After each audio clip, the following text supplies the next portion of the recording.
they're not going to have a problem. They're not going to have a problem. I know them very well. And you've seen me do things with President Erdogan and Turkey that nobody else could have done. We're not going to have a problem. He's done a fantastic job. I'm with him all the way. I'm with Bibi all the way. Nothing's going to happen. Yes. Mr. President, are you concerned that Israel is not moving quickly enough to phase 2 of the peace plan? Well, I'm not concerned about anything that Israel's doing. I'm concerned about what other people are doing or maybe aren't doing. But I'm not concerned. They've lived up to the plan. They're strong. They're solid. And sometimes they don't understand when somebody violates something that you want to give them a second chance. Well, we'll give them a couple of second chances. But no, Israel's lived up to the plan 100%. Don't forget, we made the plan possible by taking out Iran. And speaking of Iran, I hope they're not trying to build up again, because if they are, we're going to have no choice but very quickly to eradicate that buildup. So I hope Iran is not trying to build up, as I've been reading that they're building up weapons and other things. And if they are, they're not using the sites that we obliterated, but they're using possibly different sites. We know exactly where they're going, what they're doing, and I hope they're not doing it because we don't want to waste the fuel on a B-2. It's a 37-hour trip both ways. I don't want to waste a lot of fuel. Okay? Mr. President Trump, just after your last remarks regarding the pardon request of Prime Minister Netanyahu, Herzog office told us that you have not talked after the official request of Prime Minister Netanyahu pardon. Can you clarify to us, did you talk about it? Which request are you talking about? With the President Herzog, the Israeli President Herzog. Did you talk with him directly? President Erdogan? Herzog. The Israeli so President you're talking about pardon? Yeah. Oh, well, you got to say that. No, I think he's going to be in great shape. He's a wartime prime minister at the highest level. He's achieved tremendous success. And I'll say it, if you had 8 out of 10 prime ministers in his position right now, or before right now, maybe, you wouldn't have Israel any longer. Israel would not exist. I'd say two of them would, and 8 of them wouldn't. Those are not good odds. You needed a very special man to really carry through and really help Israel through this horrible jam. These are major factions, and it started with our negotiation with Iran. I think it probably started with Soleimani. That was really where you mentioned that today, which started with Soleimani. Bad guy, doing bad things, hurting a lot of people, killing American soldiers and other soldiers. But it started right there, would probably be the starting point. And then from that point forward, but you have a wartime prime minister at the highest level. There could be other wartime prime ministers, but they'd lose. He won. And I think the people of Israel appreciate it. I think a lot of the people in the world appreciate it, actually. And because of that victory, we were able to get peace in the Middle East. If you had a different kind of a personality, if you had a weak person or a stupid person, and there are plenty of both of them, you would not have had success, and you might not have Israel. And you report for Israel. I know you're very proud of it, and you do a great job. You might not have a job because there might not be an Israel right now if you had a different prime minister. That's a big statement, but to me it's a very simple statement to make. I'm looking at Pete Hegseth, and he's sort of nodding. If they don't have a strong prime minister, Pete, you might not have Israel today. I think he'll go down in the record books. And, I was a big help. I'll be honest with you, big help. Somebody said in the room, if you don't have Trump, you needed a proper combination of everything. And if you didn't have that combination, which they had, you would not have an existing Israel right now. And the people of Israel know it. That's why they like me, and it's why they actually like him. He's got a little bit of a love-hate more than I do over there. But you know what? Even the haters have a lot of respect for him. There's a lot of jealousy about him. A lot of jealousy. Jealousy is a bad word. But I believe you would not have Israel right now. So it's a big deal. Yeah, please. Mr. President, A recent poll showed that as half of Gazans would be willing to leave the Gaza Strip if afforded the opportunity to do so. Back in February, you said that all Gazans should be. I heard that number today. Half of Gaza would leave. I've always said it. I said if they were given the opportunity to live in a better climate, they would move. They're there because they sort of have to be. I think it would be a great opportunity. But let's see if that opportunity presents itself. But we're helping the people of Gaza a lot. So is Israel, by the way. So we'll see what happens. But I saw that it was a poll. It was actually more than half the people would leave if they were given the opportunity. And I've been saying that for a long time. To me, it was common sense. So it's interesting. Why wouldn't countries accept them? Look, let's not talk about it because we don't want the controversy. Right now, we're helping Gaza. But if they were given the opportunity, I think even higher than that, the group that did the poll is usually, I call them negative pollsters. You have a lot of them. And yet this poll was, I think, very accurate, other than it would be more than half the people, if given the opportunity. But they haven't been given that opportunity. So we'll see what happens. Mr. President, have you reached a point of understanding regarding Syria? We do have an understanding regarding Syria. Now, with Syria, your new president, I respect him. He's a very strong guy, and that's what you need in Syria. You can't put a choir boy. You can't put somebody that's a perfect person. Everything's nice, no problems in life. You have the opposite there. He's a strong guy. We get along with him great. I can't ask for any more. He's been with us all the way. We had that mishap with ISIS, and he was with us all the way. He was fighting us. He was fighting them. So I hope Israel, I'm sure that Israel and him will get along. I will try and make it so that they do get along. Mr. President. I think they will. Bibi, do you have anything to say about that? Yeah, well, our interest is to have a peaceful border with Syria. Our interest is to have, and we openly say it, we want to make sure that the border area right next to our border is safe.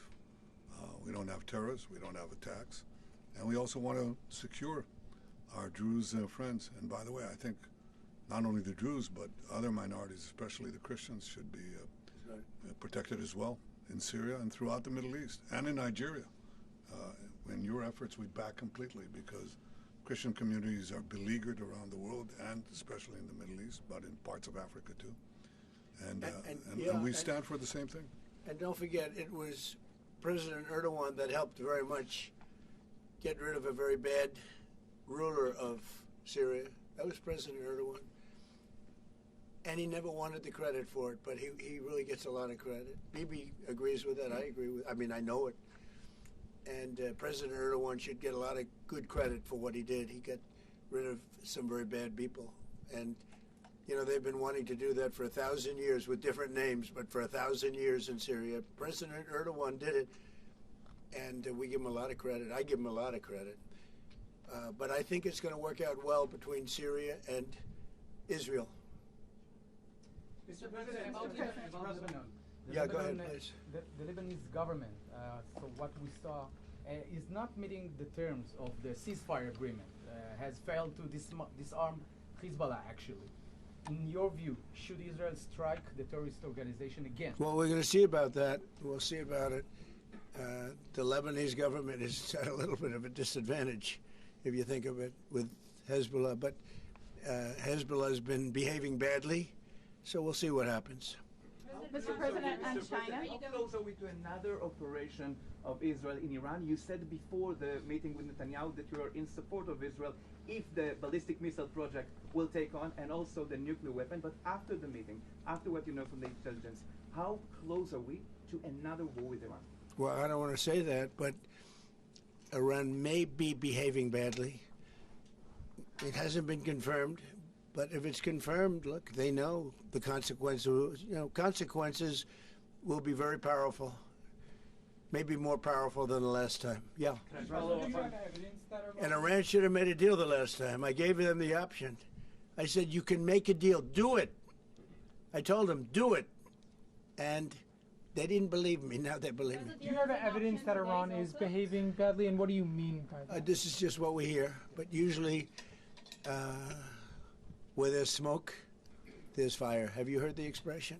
Well, what do you mean related to the nuclear Well, capabilities? no, I'm hearing that they're not nuclear yet, but maybe nuclear too. The sites were obliterated, but they're looking at other sites. That's what I've heard. They're Do you have looking. intelligence to So it'll that, or- take a long time. They're not going to go back to where they were, but they have other places they can go. And if they're doing that, they're making a big mistake. Yeah, please. There's no reason for them to do it. Mr. President, is the United States currently open to engaging in bilateral discussions with Tehran? We're hearing reports from numerous countries that there may be some discussions. Is that something you would support, or Yeah, something that is I would. happening? You Sure. would support that? I would, yes. Right now. Thank you, sir. I have been, by the way, before the war, I would support that. I said to him, Bibi, I said, let's negotiate. And they didn't believe what was going to happen would happen. Mr. Yes, ma'am. President, on China, so China's been doing naval exercises basically to test encircling Taiwan. Can you explain to us what your knowledge is of that? What do you think about that? Have you had any discussions with China Well, I have a about great that? relationship with President Xi, and he hasn't told me anything about it. I certainly have seen it, but he hasn't told me anything about it, and I don't believe he's going to be doing it. Does it worry you? No, nothing worries me. But nothing. you said where there's smoke, there's fire, right? So if Yeah. you're encircled, if you're doing naval exercises and air Well, exercises, they've been doing naval exercises for 20 years in that area. Now people take it a little bit differently, but in fact larger than they're doing right now. So we'll see. But they've been doing that for 20, 25 years. Yeah. Mr. President, if you don't see Hamas disarm in that short amount of time that you're giving them, can you tell us what the next steps would It'll be horrible for them. Horrible. Okay. It's going to be really, really bad for them. And I don't want that to happen. But they made an agreement that they were going to disarm. And you couldn't blame Israel. By the way, we have other countries that will come in and do it. They said, let us do it for you if they don't. Countries that were with them wanted the deal to be made, agreed that they would disarm, and now if they say they're going to disarm, that's fine. If they say they're not going to disarm, those same countries will go and wipe them out. They don't even need Israel. You know, we have many countries, 59 countries that are in agreement. This is a real peace in the Middle East. And Hamas is a small part of it, but it's still a part of it. But we have 59 countries that signed on, big countries, countries that are outside of the Middle East, as you know the Middle East. They want to go in and wipe out Hamas. They don't want Israel. They don't need Israel. They want to do it because it's the right thing to do, because they were for the deal based on the fact that Hamas pledged, they swore that they were going to disarm. Now, if they're not going to disarm, those same countries will wipe out Hamas. Yeah. President Trump, do you think that the PA should be involved the day after in Gaza Strip, even in the near future? And the same question to Prime Minister Netanyahu. Do you see a real opportunity that the PA will be in Gaza? Go ahead, Bibi. I think President Trump put clearly the conditions of reform that he wants to see in the PA for them to be involved. And I think he put it very clearly what he wants to see, the kind of real reforms, not just perfunctory reforms, but real reforms. Stop pay to slay, change the curriculum in your textbooks, open up a different society and a different future if So they it's do not it. in the near future? Well, let them, I think it was clear. He put Pretty clear. He put guidelines that were, by the way, in the Trump plan of 2020, and they were put then in the 20 points, and it's up to them. Remember this, if we didn't do what we did to Iran, just to make the subject just slightly different, you wouldn't have peace in the Middle East. You wouldn't have a deal signed in the Middle East. You wouldn't have a deal. Because other Arab nations, which are great people, I know them very well, I know them, they're great people, they wouldn't be able to have agreed to peace in the Middle East, because you would have had a dark cloud hanging over everything. It wouldn't have been possible. So Iran has been greatly reduced in power, prestige. I don't want to use the word humiliation, because they're trying to build up again. But we can't let them build up, because if they build up, there can't be peace in the Middle East. It was a mistake. You know, when they wiped out Iraq and Iran were about the same power. And they fought each other with different names for 1,000 years. And then our country came out and blew up one of those two countries, namely Iraq. And all of a sudden, Iran had the whole Middle East all to itself. But that's not true anymore. That's not true anymore. Can you tell us something about your Say plan? it. Tell us something about your plan to expand Abraham Accords. If you can tell us something about your plan to expand Abraham Accords. Well, the Abraham Accords are great. It was a great achievement of Jared and everybody. I mean, it was one of the great achievements. They'll be expanded. Countries are already talking about expanding it, and they'll be expanded fairly quickly. Yeah, please. What about Saudi Arabia? Is it still on the table? The normalization? Saudi Arabia is great. We have a great leader, and a friend of mine and a friend of a lot of people. Also an enemy of some people, but those people aren't doing so well. No, Saudi Arabia has been very good as far as I'm concerned. They've done everything that we can ask for. But normalization with Israel is on the They're table? getting along great with Israel. They will. And at some point, they'll sign the Abraham Accords. Mr. President, on the Fed, so one of the big domestic tasks ahead of you is to pick a new chairman for the Fed. Yeah. You've said that you have one favorite, but you're I also do. doing interviews. Still so do. Hasn't changed. Yeah, I'll announce them at the right time. There's plenty of time. Are you? Is But there in the any meantime, chance? we're doing numbers that nobody's ever seen. We have $18 trillion coming in. We had a 4.3% GDP. They thought it was going to be 2%. And that's despite the Democrat shutdown. Had the shutdown not occurred, we would have had an extra 1.25. Think of that. We are doing, and also despite the fact that we have a fool at the Federal Reserve. I mean, Biden reappointed him. It's too bad. You would have thought he wouldn't have done that. But he's an absolute fool who's building a new Federal Reserve, or he's doing a renovation of a building. Maybe he's up to $4.1 billion to do a renovation of a few very small buildings. It's the highest price in the history of construction. He's spending more money than any building has ever spent per square foot on the renovation of, as an example, I'm doing a magnificent, big, beautiful ballroom that the country has wanted, the White House has wanted for 150 years. It's a massive job, and it's a tiny fraction of that number. And we're under budget and ahead of schedule. Now, it's bigger than I told you. You know, after realizing we're going to do the inauguration in that building, it's got all bulletproof glass. It's got all drone, they call it drone-free roof. So drones won't touch it. It's a big, beautiful, safe building. But it's a big project. For a tiny fraction of that, we're under budget and ahead of schedule. And they've wanted it for 150 years. Think of it, the Federal Reserve building, 2 buildings there, they don't know what they're doing. They're way over budget. I mean, almost, this was built during the Biden administration, and I rode by it the other day, and it's headed by the head of the Federal Reserve. Too late, too late, Powell. Too late because he's always too late with interest rates, except before the election he was too early, because that would have helped. That was supposed to help get her elected. It had no impact. We won all 7 swing states. So what do you think of? But no. We're thinking about bringing a suit against Powell for incompetence. Because think of it, these aren't outstanding buildings. These are small buildings. He's at $4 billion more. It's going to end up costing more than $4 billion. $4 billion. It's the highest price of construction. Again, Democrats, highest price of construction per square foot in the history of the world. There's never been. Gorgeous monuments are built for a much smaller price. So we're thinking about bringing a gross incompetence, what's called gross incompetence lawsuit. It's gross incompetence against Powell. And it was his baby.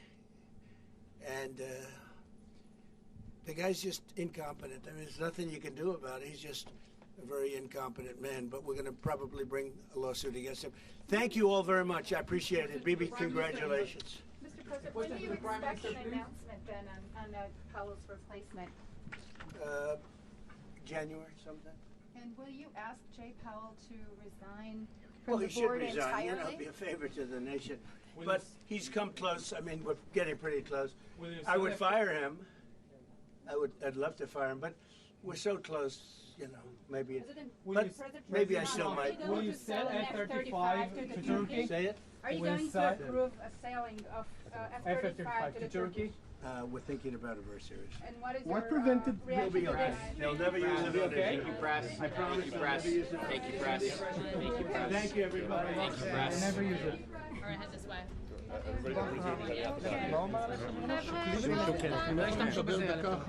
לא השתמשו בזה נגדכם אף פעם. All right, thank you, press.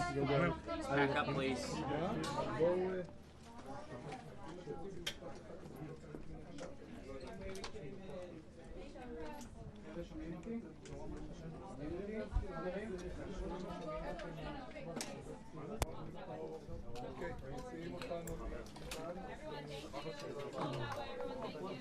Thanks, Dan.